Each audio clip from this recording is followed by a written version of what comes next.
got the glow, feet on the pavement. All right, jobbers. What up? It is your boy BQ by Elegance. This is the lounge. This is your TNA Impact review for November 20, 2025. Welcome back to the channel. As always, the episode was fine. I don't think what they're doing right now is knocking anybody's socks off. I frankly have not looked online to see what the overall reaction is to this show. I know that last week's was not very positive. I honestly haven't gone on social media to see people like this episode or not. I would imagine they probably didn't, but I mean, I thought it was okay. They are building a card for Final Resolution that is not good. Let's get the elephant in the room out of the way. I mean, it's a lot of. We're going to kind of get to it a little bit later as well, but kind of a throwaway main event, which is fine. You got to have beatable opponents for your champion. Especially when now their champions lose in their first title defense or whatever. So you got to have beatable opponents. That's fine. A lot of NXT guys that nobody cares about that you wouldn't recognize on the street, that you cannot name off the top of your head. They're dominating this card. So Final Resolution sounds like it's going to be a rough one. We'll see how that plays out. They're taking the week off next week, big shocker, as they typically do for the holidays. At least to my knowledge, they are. I know they usually do the turkey suit shit, but the episode that they're promoting, I think, is for December. So I don't think they've necessarily released what they're doing on. Does Thanksgiving fall on a Thursday this year? I think it's actually on a Thursday. So I don't know what they're doing that day. They're going to do something. It might not be what you want, but they're going to do something. So we're going to get into this episode of TNA Impact one time for your mind. TNA Impact! Oh! It is also known as the Tom Hannafin and a kickoff jackoff hour. Oh! So this kicks off with Mike Santana cutting a promo in a ring, sitting in a chair. That's nasty. Which is a good touch for him. If he was just standing there holding a microphone, you probably wouldn't have the same aura. But this works for Mike Santana. Also, he has to come off a little bit angry, a little bit defeated. So we're going to get Mike Santana chasing once again. We've been getting it for about a year and a half. He is now chasing the world title again. So that is why a lot of people were upset, because we sat through a pretty long story, which is good. I'd rather sit through a long one than a short one, as long as you're not dragging it out too much. But we sat through it for a very long time. Drops the title immediately. But this was, this was a good little promo that he did. He's also saying he wants to take out these NXT guys one by one, which I don't think anyone wants to see that. We don't want to see Lexis King versus Mike Santana. You know what I mean? The interesting part is, though, that a lot of these guys are already wrestling a Final Resolution. So what if they lose? Do we want to see them wrestle again against Mike Santana and lose again? You understand where I'm going with that? So I don't know. They're dragging it out a little bit because, Mike Santana had no opponents, frankly. He was the champion. They didn't really build anyone up to challenge him, because even if you want to say the call your shot guys like Nemeth and Frankie, like they were losing up to Bound for Glory. That's why I'm always harping on, like, get some momentum for your bad guys. They just don't do that. So now Mike Santana wins, and he has no opponents, so they got to take the title off him, and they're going this route. And I kind of predicted this a little bit when I don't think I did it on this podcast. I think I did it on another one. That once he became champion, he was probably going to have a bunch of NXT opponents to have, just a beatable group of guys that you can go through until you ultimately give him his real challenger. Not really what they did, because they took the title off him immediately, but they are having him go through NXT guys. And I said last week, man, I think the TNA fan base would have liked to take a break from the NXT stuff a little bit.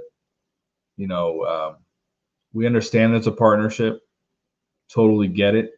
TNA invaded NXT for no real reason. in my opinion. And now NXT is returning the favor. And I just don't think anyone is interested in that. It doesn't mean don't factor NXT into your show going forward or some of the NXT guys and girls. That does not mean that, but it just means, hey, we're at the end of the year. I think the fans would have liked a little bit of a break. And what they're doing for Vinyl Resolution, I don't think is what the TNA fans are asking for. I don't think it is what they want, but we're going to get it. They're going to feed us a shit sandwich without the bread. So we'll continue to talk about Final Resolution, but I don't think anyone's particularly excited about it. But very good promo from Mike Santana. Then backstage, we have Santino. Sometimes it may be good, sometimes it may be shit. He is approached by JDC, so they're chatting it up. Frankie Kazarian walks in. It's a block party. I'm not playing with y'all, bro. He is the TNA Jobber World Champion. And long story short, JDC would like a shot at Frankie Kazarian's world title. And Santino, who's got to think for about 3 seconds, decides if you beat Eric Young in the main event, then you can have a shot at the world title. So we already know here we're going to get Frankie Kazarian versus JDC for the world title. And they're doing some kind of weird retirement tour with JDC, who's frankly the fifth member of the system. You know what I mean? If Moose is number 1, like JDC is number 5. So, and he doesn't really have like that long of a history with the company, so it's kind of weird. But at the same time, it's content for your television show, and Frankie Kazarian does need a beatable opponent. I mean, it's the ultimate phone-it-in show with Final Resolution. I thought with Turning Point, they ended up, all things considered, building it in one day, put a good show together and get a good card together. Like this is going to be a bit of a rough one. We know that JDC is not going to be the world champion, but he's going to wrestle for it. So we'll talk about that more a little bit later in the main event of this show. Speaking of this show, your ring announcer is Mackenzie Mitchell. Ding bong, ding dong, he's Stone Cold Aye. And we're kicking it off with one of 2 4-way knockouts matches. So what they're doing here is that we're having 2 4-way matches, and the 2 winners will wrestle in 2 weeks to determine who is the number 1 contender for Final Resolution. And they're promoting it as they're going to be taking on the current Knockouts champion of Kalani Jordan. Jordan's signature shimmy. They did not say Kalani or Jordan Grace or Laying Lee, because they are wrestling for the title on NXT. They have a title match coming up. They just straight up said, hey, whoever wins this is wrestling Kalani Jordan. So who is in this match, you might ask? We have a rare sighting of Mila Grace. I'm not laughing. I've got school. And she is accompanied by Harley Hudson. Hey guys, sorry I'm late. Had to go number 2. Good to know. And her other opponents in this match are the leader of the Mewtwo movement, Danny Luna. God damn, bit like Mewtwo? And they dusted off from the back, from the storage room. They dusted off Rosemary for this. What's that? Is that Rosemary? What the hell is she doing? And then, of course, it would not be complete. A number 1 contenders type of match would not be complete without Indy Hartwell. How long did it take you to learn English once you got here? It was really easy because we speak English in Australia, you fucking idiot. All right, so, man, overall, this was pretty good. Mila Grace is pretty good, man. I'm going to struggle between Mila Moore and Mila Grace as far as I'm probably going to call them the wrong name from time to time, and I'm probably going to say Mila Grace and Mila Moore. I can see myself messing that up. I messed it up last week. I said Mila Moore. So I probably will continue to do that. So overall, this was not bad. I was interested in getting to see Mila Grace wrestle a little bit because she's really not on the show that much, and I think she's pretty good. I think they got a little something. Danny Luna is always pretty impressive. Rosemary was just kind of thrown in there for the sake of how they were going to lay out the finish. And then Indy Hartwell is always going to wrestle for the title. She's going to do that in one way, shape, or form every single time, even though she keeps losing. So what happened here ultimately, Rosemary tries to grab a chain on the outside, and she is going to bring it into the ring. And I think it was Myla Grace. So maybe they're setting up a little something. And by setting it up, I mean they will have one match and no storyline. But they might be setting up something with Myla Grace and Rosemary. But she basically, I think she drop kicked Rosemary into the steel pole, and she threw the chain into the ring, which I had to watch that replay because it was so important to the finish of the match, and very important that they nailed that, because Rosemary actually wrapped the chain around her hand. She wasn't just holding it. If she's holding it, she can easily throw it into the ring, but it was wrapped around her hand. So thank God she got it into the ring where Danny Luna picks it up, hits Indy Hartwell in the face with it, and gets the pin 1, 2, 3. So Danny Luna, who a lot of people want to see in that world title picture now because she's just been doing really good work and frankly deserves it. Looks like she's going to have her opportunity. She most likely will be the one wrestling at Final Resolution. I'm pretty sure that's where it's going. Again, but it's a throwaway show. So instead of getting her on a bigger platform, we're getting her on Final Resolution, which not many people are caring about right now, as I said. Then we are backstage with Gia Miller. I'll kill you. And she is talking to Eric Young. And I'm working on my new Eric Young soundbite, so I'm not going to play his. And he was bringing up, well, hey, if JDC beats me tonight, he gets a world title shot. What do I get? If I beat him, a pat on the back. I get nothing. So really weird because Eric Young pretty much loses every time he goes out there. They just keep putting him in matches and scenarios where he's not going to win. But he's going to cleanse TNA.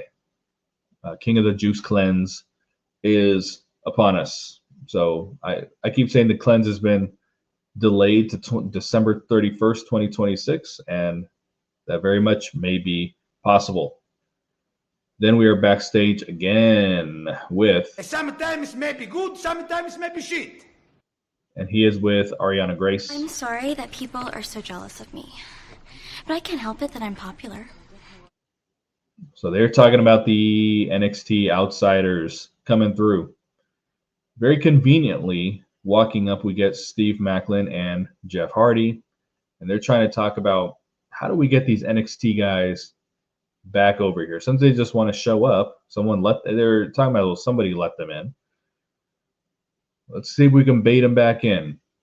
So conveniently, we have 3 champions in front of us. And I say, well, we got the bait. So they are going to just put their titles up against these NXT guys that nobody really cares about. It's like Lexis King, Tank and Tyrese, Stacks. I don't know, a couple other guys. If I saw them on the street, I wouldn't know who they were. So yeah, that is what we're getting, my friends. We also got one-on-one Matt Cardona. You know, it's like you don't care about this company at all. No fucking shit, I don't care about this company. Why, this is just an ATM to me. And his opponent is Mance Warner. Law Mud Show garbage wrestler. Accompanied by Steph DeLander. Everybody's been real nice. Well, that's because you have big jugs. So I'm watching this match. I said, whoa, they accidentally booked Mance Warner in a normal 1 fall to a finish match. Like, someone made a mistake.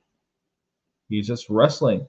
So anyway, these two have a match. And, I make fun of Hannafin a lot, but I do also try to respect when he does a good job. And he told the story. He reminded us that there's a history between these three.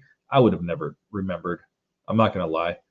Because I think Matt Cardona actually brought Steph DeLander in, and they were kind of like doing their thing on the indies for a while. And I'm like, man, that's right, But I completely forgot about that. So I do have to give Hannafin his props for that, for kind of reeling us in, bringing it back in, and then letting us know, hey, there's a history here. These guys aren't wrestling just to wrestle. I mean, they are wrestling just to wrestle because no story led up to this, but that's fine. Because there's a story coming out of it. we'll get with that a little bit later. Actually, no, we'll just talk about it right now. So the way this ends is Steph DeLander slides a person to the ring. So we just got this finish a couple minutes before this where Danny Luna hit Indy Hartwell with the chain. Now we're doing the same exact finish, and Mance Warner is hitting Matt Cardona with a purse, a loaded purse, and he hits a sack of shit DDT and gets the win. So Mance Warner actually gets a win. Now, heel wins match. What does that mean? Wrestle again until the babyface wins. Matt Cardona challenges him at Final Resolution to just fucking guess what kind of match it is. It's a garbage match. Get that garbage out of here! So, man, I think there's like a quota that these motherfuckers weekly are going to give us a no DQ or a street fight. So we're getting a street fight at Resolution, because why not? But it seems like every single week they're like, you're going to get one of these two matches, and you are going to love it. You're going to love every minute of it. After this, we have the fake Bioflex injury report. You have 24 hours to live. 24 hours? Well, 22. I'm sorry I kept you waiting so long. You know, this segment here used to be a nice little like, hey, here's who's hurt. They're going to be off TV for a little bit of time. Kind of gives us an idea of, oh, we're not seeing this guy on TV because of this reason. Now they're going to find 3 reasons to give you an injury report, whether these motherfuckers are hurt or not. They're going to do it. So they let us know Mike Santana's arm was aggravated, it was injured, whatever. He's still wrestling. They told us Elijah was that he re-aggravated his injury. He was probably never cleared to begin with.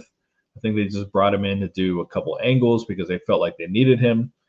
And that's what I said last week. I don't think he was cleared at all. There's no way this motherfucker repaired a torn tricep and was like good to go 3 months later.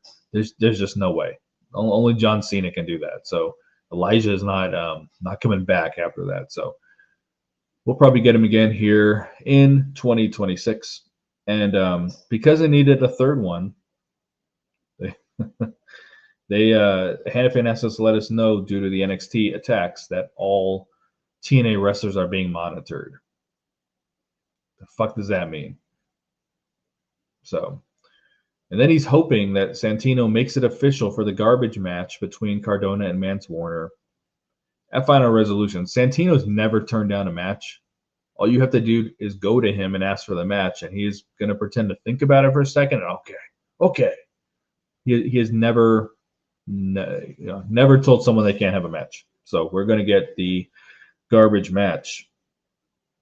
Speaking of garbage matches, and I'm just kidding. Actually, this was actually pretty good. We had John Schuyler representing the Great Hand Jobs. Hey, for another 60, I'll jerk you off in the parking garage. And he is taking on, representing the Rascals Click, Myron Reed. I am your father. You know, on the website, it actually has all the Rascals, and it has Desmond Alexander on there as well. So that's kind of interesting. I thought this was going to be a total one-off for him.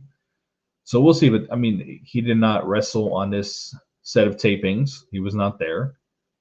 It looked like none of the Rascals were. They just sent both of these guys out by themselves without their crew. And they told Myron Reed, hey, the other Rascals asked for the day off. We'll do a fake attack angle to justify them not being there. But if you stay behind, if you wrestle, we'll put Kelly on the show. So that's looks like that's what they did.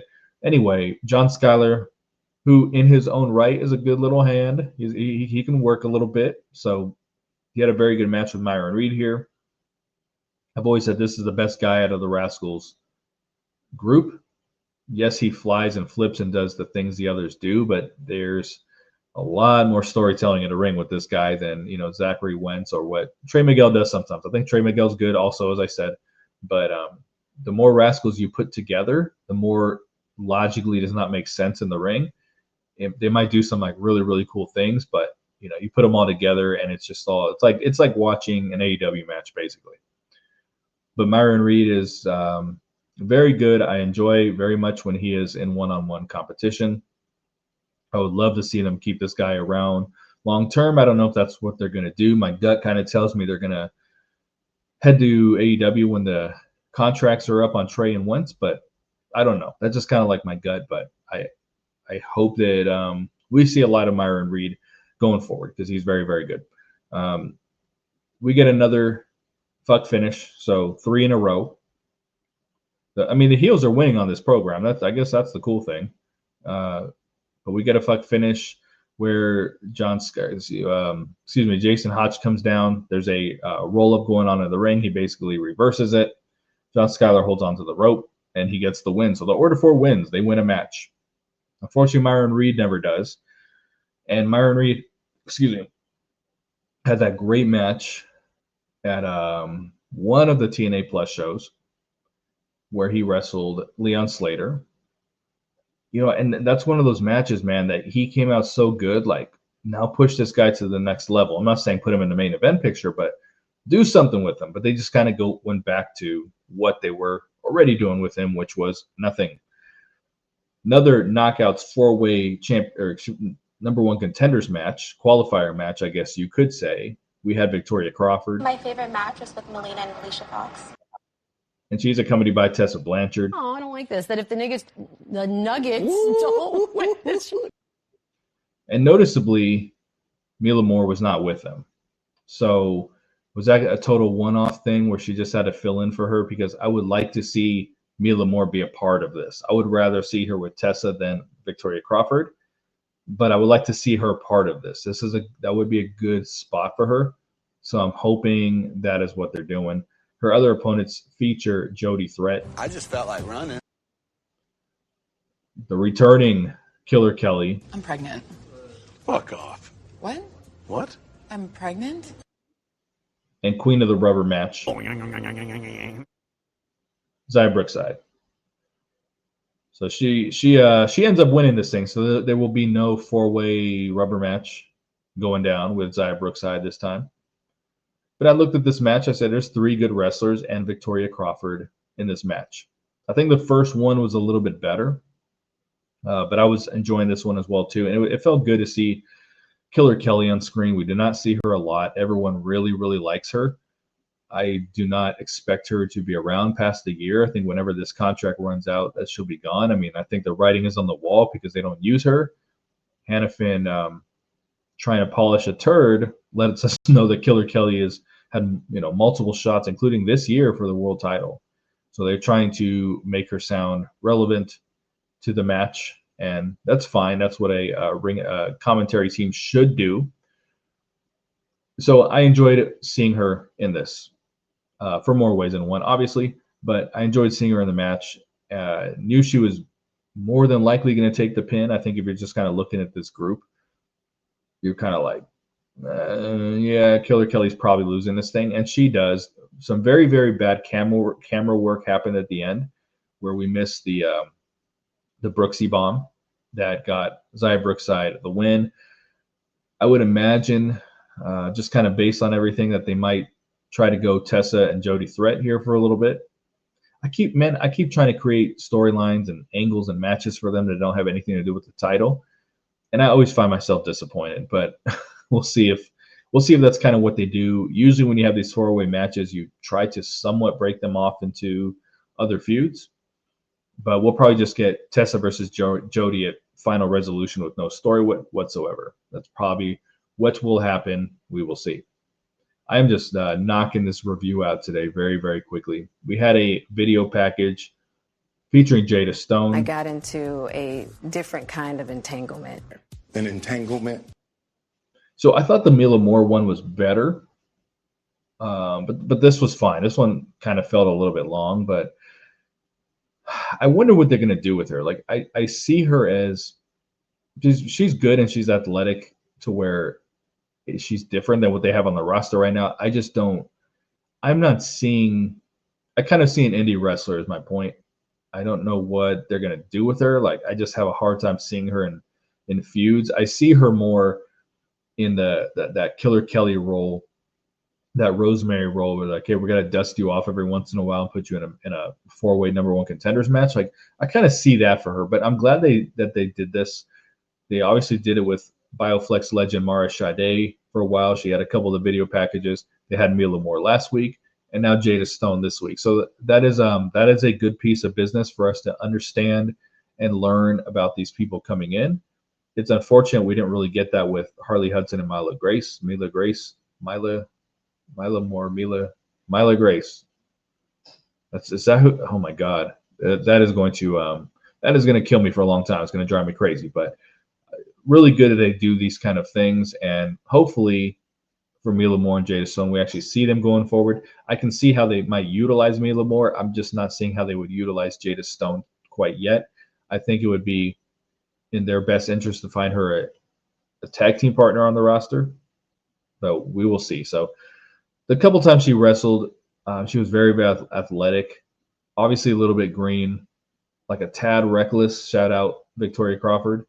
So shout out Trinity. But we'll see what they do with her. They did I actually missed this here. This search for Mr. Elegance, and kind of a weird segment. They're trying to add a man to this stable.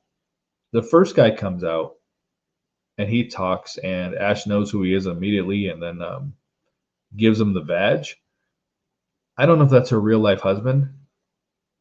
I don't think I've ever seen her and her husband together, but I thought I remember him being like a UFC fighter or something.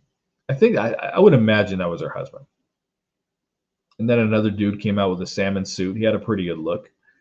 And then another guy came out begging for a job, saying he really needs this. And they told him he was a loser, and he left. And they will continue searching. So wouldn't it be great if everyone just tagged TNA and tagged them and say, hey, BQ's your guy? This fucking 45-year-old weak-ankled motherfucker. But I bet I bet we'd have more responses for me, more people in support of me than anyone they actually bring on screen. Yeah, so kind of weird, but it's whatever. It gives the Elegance brand something to do because they keep losing, and it's good to see Ash on screen also. And then we've got the main event of this program.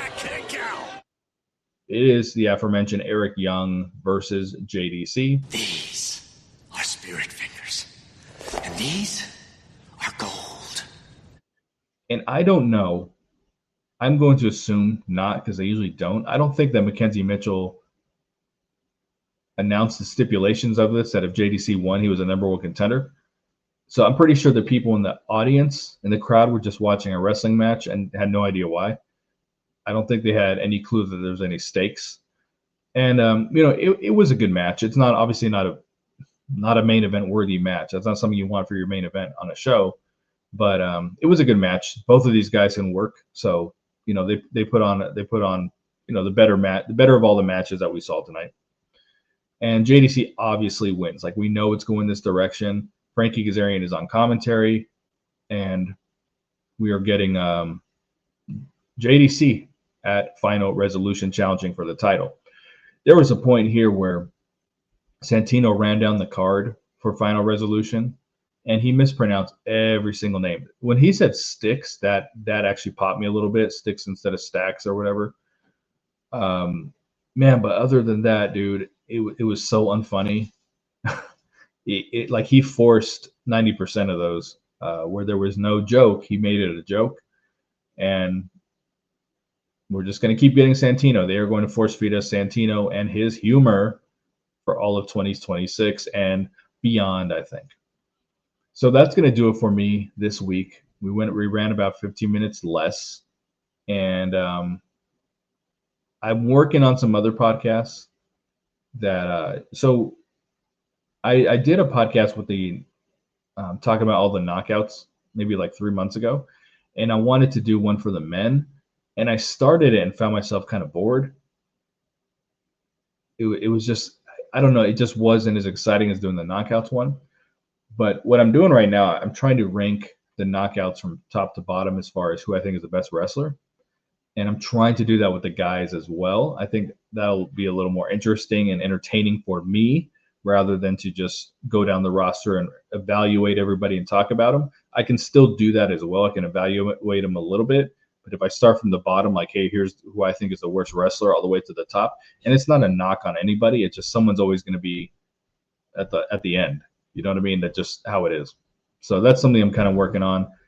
Hopefully I can put it out instead of reviewing whatever they do on Thanksgiving. But whatever they do on Thanksgiving, I'm not reviewing. I can promise you that. But that will do it for me this week. I'm your boy BQ, and I'm out. Peace. Said peace.